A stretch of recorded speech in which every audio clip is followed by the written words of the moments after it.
Welcome to the Human Capital Innovations Podcast. We're your source for personal, professional, and organizational growth and development, where we share original research, explore industry trends, and interview executives and thought leaders from across the globe. We hope you join us often for practitioner-oriented content around all things related to leadership, HR, talent management, organizational development, and change management. Maximize your personal and organizational potential with Human Capital Innovations Podcast.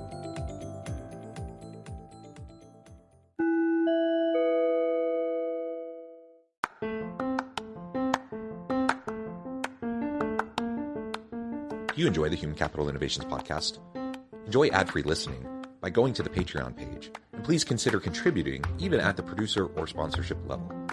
And please leave a review. Thank you for your support.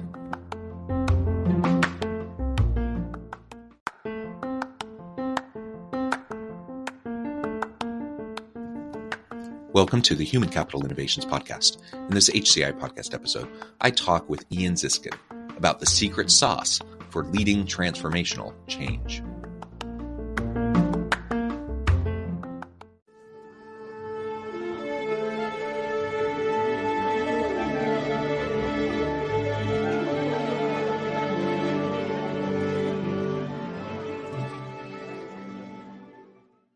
Ian Ziskin, welcome to the Human Capital Innovations Podcast. Great to be with you, John. Thanks for having me. It is a pleasure to be with you. You're joining us from Sweden, evening for you, morning for me here in south of Salt Lake City in Utah. And today we're going to be talking about your book, The Secret Sauce for Leading Transformational Change. I love the title. I love everything about leading change and transformational change. So I think this will be a really fun conversation. As we get started, I just wanted to share Ian's brief bio with everybody. Ian Ziskin, president of Exec Excel Group, LLC, has 40 years of experience as a business and human resource leader, board advisor and member, coach, consultant, entrepreneur, teacher, speaker, and author. His clients and corporate work span the aerospace and defense, automotive, chemical, consumer products, education, electronic components, energy, entertainment, financial services, healthcare, high-tech, and IT, manufacturing, pharmaceuticals, professional services, retail, and telecommunications industries. So essentially, you do everything. It's awesome. Great background. Pleasure to have you with me. Thanks for taking time out of your busy schedule to talk with us today. Anything else you would like to share with me or my audience before we just dive on into talking about your book?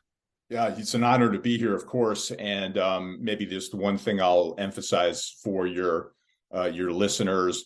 You know, I spent, of those 40 years over the course of my career, about the first 28 or so working for large companies, primarily in the human resources area.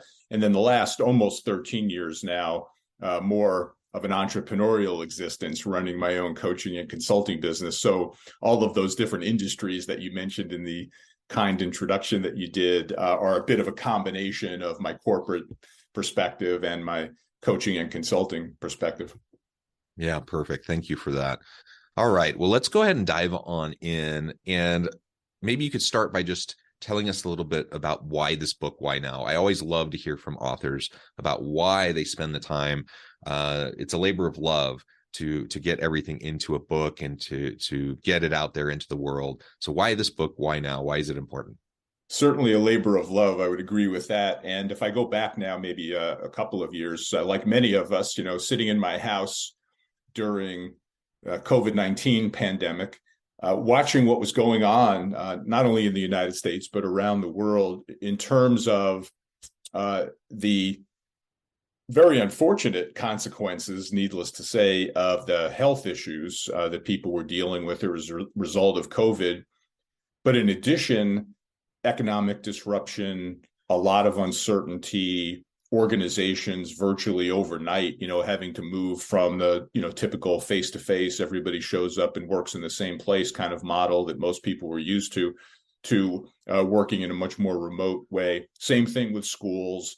And then even if you look from the political landscape, a lot of political division around things that were happening related to COVID and all the other uncertainties that I just mentioned. And so I started thinking a lot about what does it take to survive and possibly even thrive during times of large-scale transformational change. So that was actually the first impetus. And then the second driver for the book was much more about, missing the human interaction and working with people, as I have loved to do over the course of my career, and wanting to create something through the book that would ultimately end up being a highly collaborative project with a wide variety of different inputs, so that it wasn't just focused on Ian's view of the world or of leading transformational change. And that's really what motivated me to put the book together in the first place. Yeah, well, I always love to hear the backstory, because I think that in and of itself is fascinating. And I think you're right. I think many of us during COVID, we had those opportunities to sit back and reflect on the world and on ourselves, our professional life, our career trajectory. I think many of us started projects during COVID that maybe we wouldn't have done otherwise, because we just had that opportunity and we wanted to connect with people in a time when it was harder to connect. So I totally get it, and I appreciate that overview. All right, so why don't we get into the book a little bit more in terms of the content? And before we talk about the secret sauce, I'd love for you to define for us your perspective on leading transformational change. What is change? What is transformational change? And then, why is it important to think about how we're leading that change? Well, as we were beginning to think about answering certain questions related to the book, there were a number which we can touch on if you'd like. But one in particular that was a bit of a hypothesis for us was all transformation is change, but all change is not transformational. And in putting the book together, we were trying to verify that or refute it. It turns out, having now written the book, we did come to the conclusion that, in fact, all transformation is change, but not all change is transformational. And the definition that I pieced together as we were building the book goes something along the lines of the following. It's really about rethinking and repositioning the what, why, how, who, when, and where associated with basically four things, and really trying to get your arms around dramatically changing these four things. And that would be either the effectiveness, the happiness, the health, and or survival of someone or something.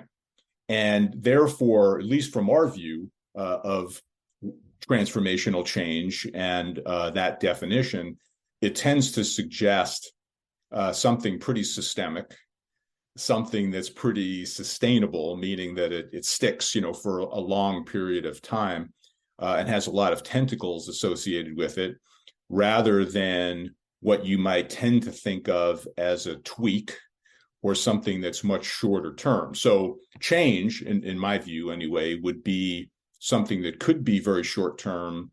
It could be a tweak. It may actually be extremely important, but it's usually not as systemic. It's not as long-term. It's not as transformational, as you might suspect, given the definition, as the comprehensive things that we saw over and over again throughout this book. Yeah. And I think that distinction between change generally, transformational change more specifically, is important to make. And the number that gets thrown around with change initiatives is that 80% or more of change initiatives fail. It's one of those numbers, 80%, I don't know, but basically people have analyzed it using different metrics, and usually it's a really high percentage of change initiatives that don't go the way you planned, don't have the impact that you would hope that it would have. And of course, any sort of major change, transformational change, is going to be even harder to implement. And that's why you need good leadership, good facilitation. You need a plan in place to guide the change. And that's so often why these initiatives fail, why transformational change can't take hold, because bureaucracies are built to maintain the status quo. Organizations exist to self-sustain themselves. And when you're trying to disrupt things in a way that, people naturally tend to resist, because we like things to be at least somewhat predictable. We like to at least feel like we have some control. We don't like to be thrown into the messiness of change. We need skilled people with competencies and capabilities to lead and guide that change. That's why people like you and me exist in terms of our consulting and coaching work. That's why you need really experienced professionals within organizations that are helping to guide these things. And that's, I guess, where we're going to get into the secret sauce. Like, what can we do to make this more effective so that instead of looking down the barrel of a 70-80+% failure rate of change initiatives, like we have a reasonable opportunity to have success if we just do some basic things consistently and correctly over time.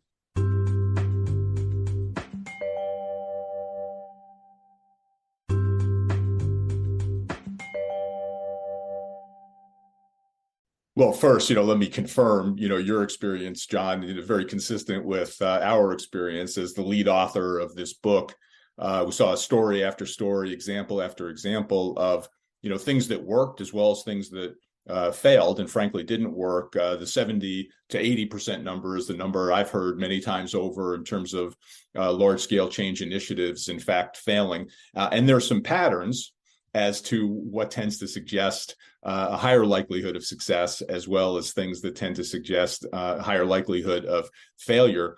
One of the things I'll start with, just to build on the point you were making, is become fond of referring to the book as 200 voices in under 200 pages. And the reason why I want to emphasize that now is because all these different essays that people contributed to the book and interview write-ups that other people contributed to the book that were stories and experiences of successful examples of leaders, in fact, leading change, as well as a lot of the survey input that we got, began to point to some very consistent patterns and themes.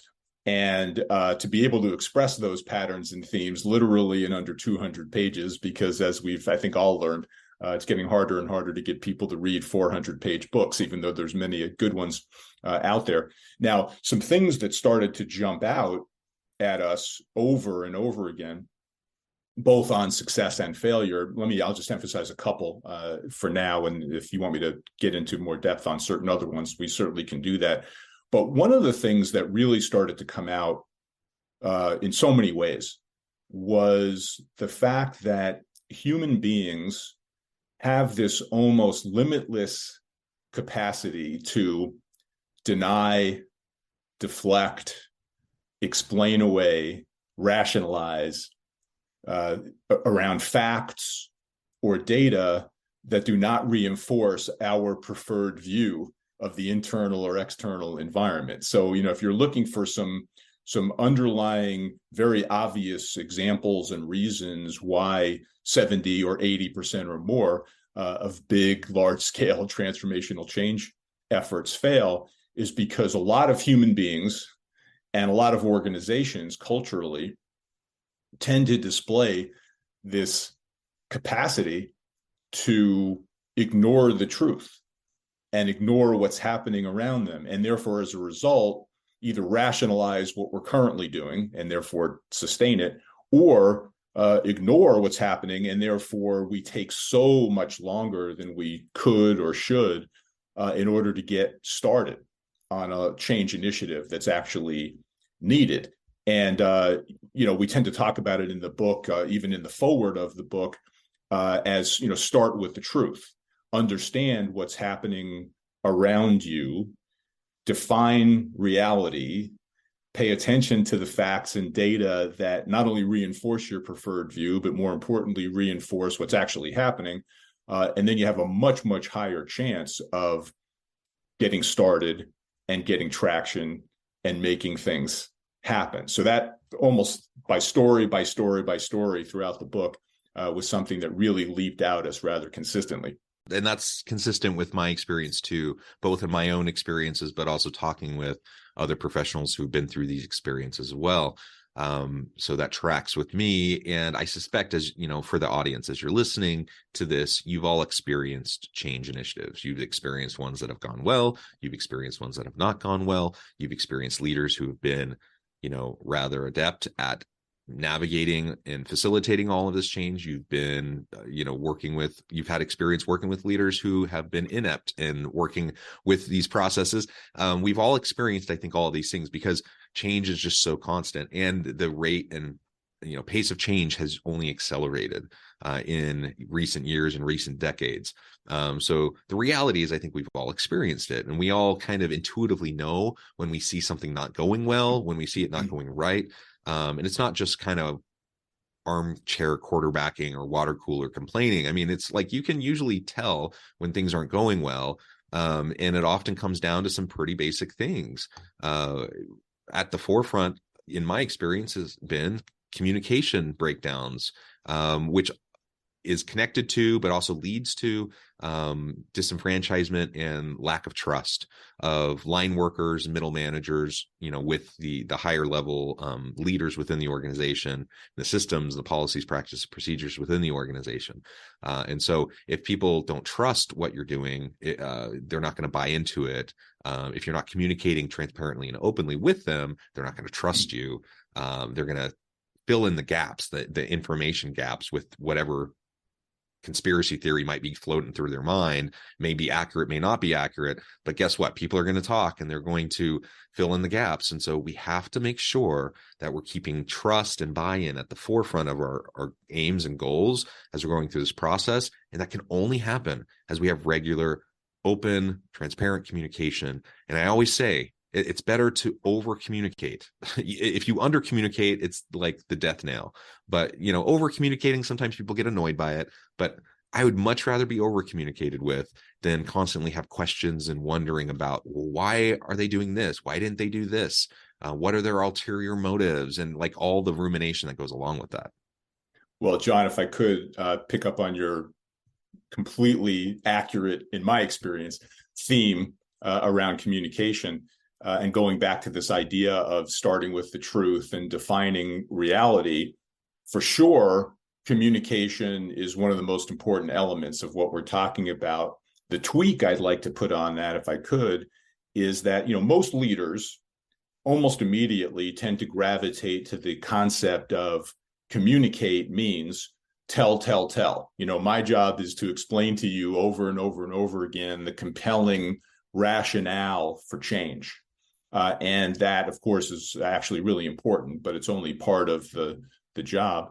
The other element of communication, which really matters a lot here in terms of building the trust that you were referring to and getting the type of traction and action that comes from that traction, is listen, listen, listen, listen. Because it turns out that most people, particularly deeper in the organization you go, actually, in many ways, are closer to the customer.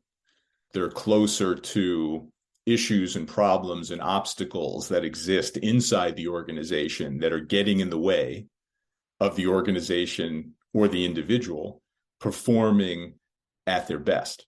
And so, anybody who's listening to our conversation, who's a leader or is in a leadership position to influence other people's thinking, so important to get the benefit of what other people are experiencing and feeling in the organization.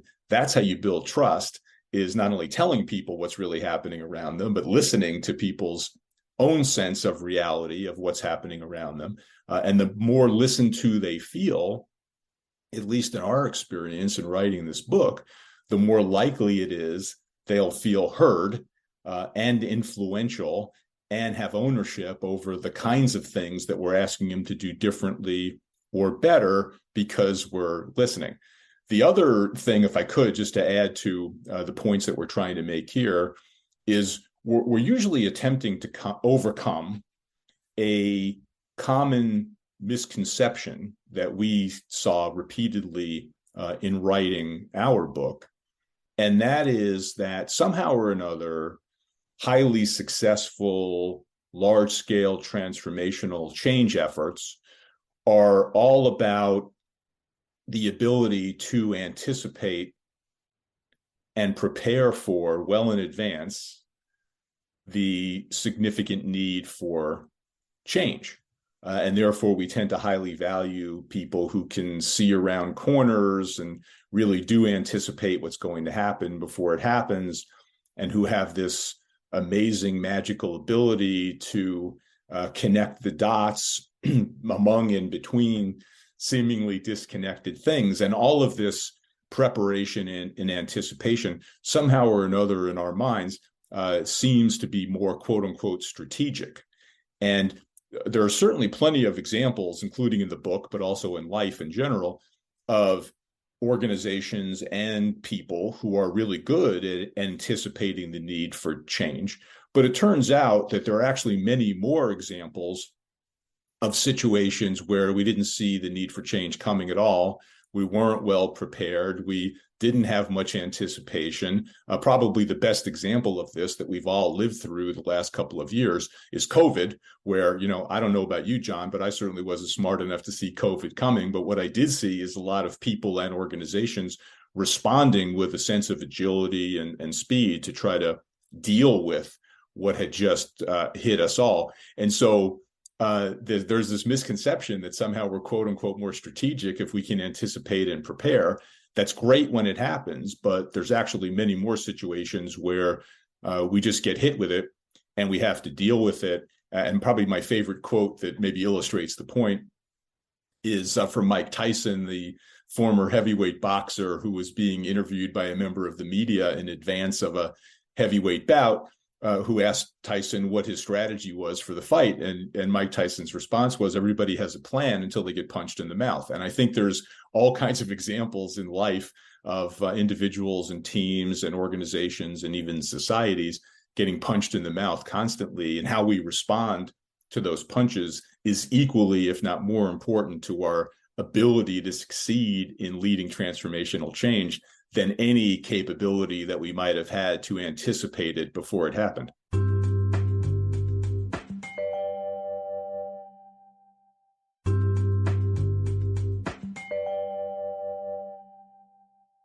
I mean, nobody has a crystal ball, but even if we have really great foresight and are able to look around the corner and have really good indication of what might be coming, we never know everything that's going to be happening. And so you have to be able to iterate and pivot. You have to be adaptable, and you have to be able to roll with the punches. That's the name of the game with change, right? And if you can't do that, in my mind, that's probably the most important capability of being an effective change agent and helping organizations build a culture around change, is that you just have to be highly adaptive, highly iterative, and willing to make adjustments along the way. And be really adaptive. And if you can't do that, if you're not able, ready, and willing as an organization and as individuals within the organization to roll with the punches, to pivot when things don't work the way you thought they would work, then you're in big trouble.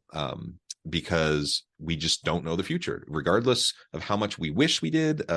We may think we do, or we may think we have a really, really, really great plan. The reality is we just never fully do. And I do want to reiterate what you were saying about with the communication piece that we were both discussing. Absolutely. Listen. And if you don't listen, you're not communicating. You're just telling people, and just telling people does not generate buy-in. It does not generate ownership. It does not generate commitment to the change initiatives that need to be happening. So not only do you need to communicate the why behind the change, you need to be supportive of the processes and the shifts that people are going through and the challenges that they're facing. You better listen through that whole process and have many opportunities throughout the change process to continually get input and feedback, to act on that feedback. And that will allow us to iterate, just like the way we've been talking. Well, it also turns out that everything we've been talking about so far has baked in some inherent conflicts or competing priorities. In the book, we talk a lot about this idea of competing priorities that need to be reconciled, or mastering paradoxes. I refer to it in the book as the beauty of and there's all kinds of combinations of things that are seemingly in conflict with one another. And they seem to be in conflict because they actually are. But it turns out, if you're going to successfully lead any kind of transformational change, you actually have to be able to reconcile these conflicts. And one that we haven't touched on quite specifically, I'll mention to build on what we were discussing a few minutes ago, is you might think of speed and rhythm as being one of the more important inherent conflicts to be reconciled. Why? Because as you were saying, needing to have a certain amount of agility and responsiveness to things that are happening around us. One of the things that's kind of intuitively obvious, but really hard to make happen, is most successful change efforts generally mean that we're going to end up moving faster than has historically felt comfortable, either historically for us as individuals or historically for what the organizations that we're part of are used to. And so speed matters, and you have to move, faster than you typically have in the past. However, rhythm also matters, particularly if you're trying to bring other people along with you. And here's my way of thinking about it. I play a little bit of guitar, certainly not well enough to make a living at it, but perhaps, many of your listeners also have had some experience with music and musical instruments. And any musician that I've ever talked to, I've never heard one ever say to me, a song is enhanced simply by playing it faster and getting it to the end more quickly. Generally what musicians will say is we have to have a certain cadence.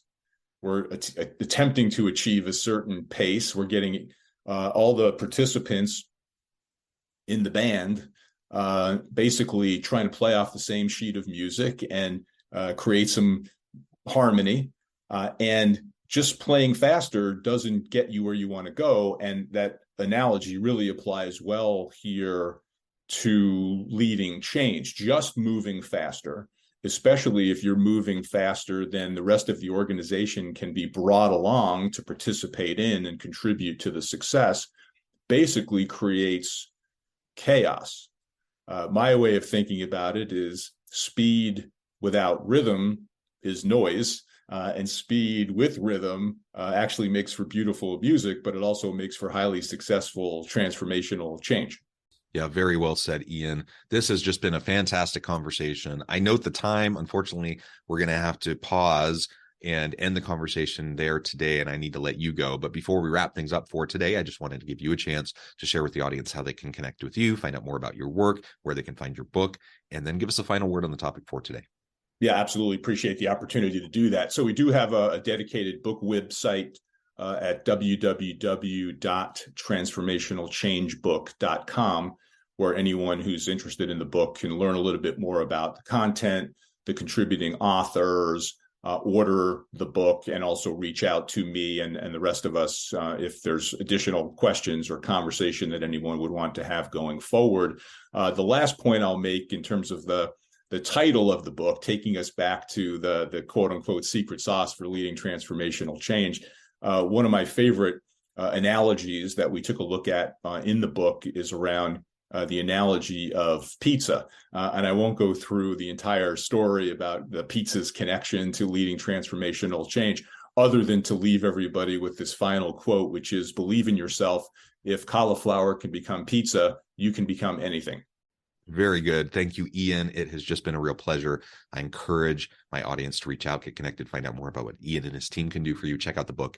And as always, I hope everyone can stay healthy and safe, that you can find meaning and purpose at work each and every day. And I hope you all have a great week. Do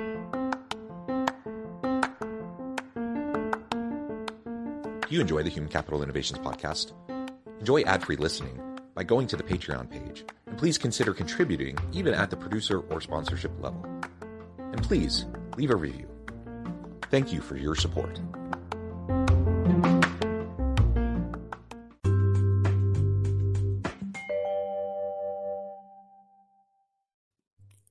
Thanks again for joining us for this episode of the Human Capital Innovations podcast. I hope you stay healthy and safe and that you have a great week.